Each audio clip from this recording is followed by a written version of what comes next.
Baik, Assalamualaikum warahmatullahi wabarakatuh. Perkenalkan, nama saya Artan dari kelas TI 3A, Politeknik Sekayu. Di sini saya akan menjelaskan tentang analisis kebutuhan perangkat lunak. Analisis kebutuhan sistem informasi. Dalam informasi juga dikenal proses yang dinamakan analisis kebutuhan. Berikut penjelasan lebih lanjut mengenai analisis kebutuhan. Analisis kebutuhan merupakan satu di antara banyak aktivitas kritis pada proses rekayasa kebutuhan perangkat lunak untuk memahami ranah permasalahan dari sistem yang berjalan dan ranah solusi dari sistem yang akan dibuat.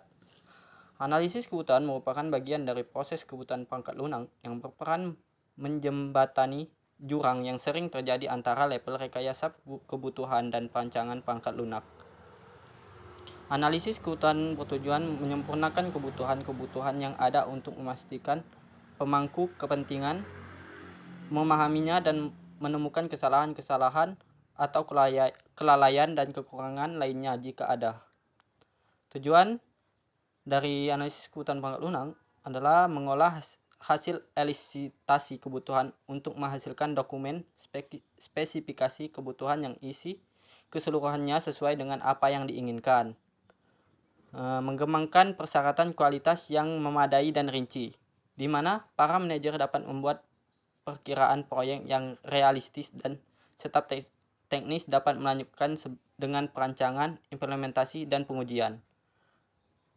Membangun pemahaman tentang karakteristik ranah permasalahan dan sekumpulan kebutuhan untuk menemukan solusi.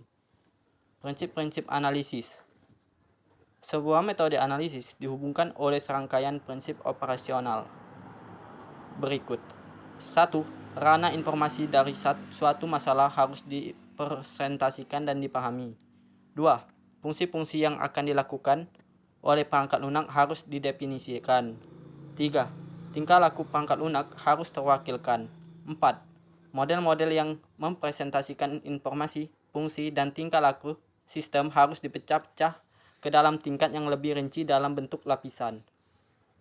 5. Proses analisis harus dimulai dari informasi dasar menuju implementasi rinci. Sebagai tambahan, untuk prinsip analisis operasional tersebut, DAPIS pada tahun 1993 mengusulkan serangkaian prinsip paduan untuk rekayasa kebutuhan. 1.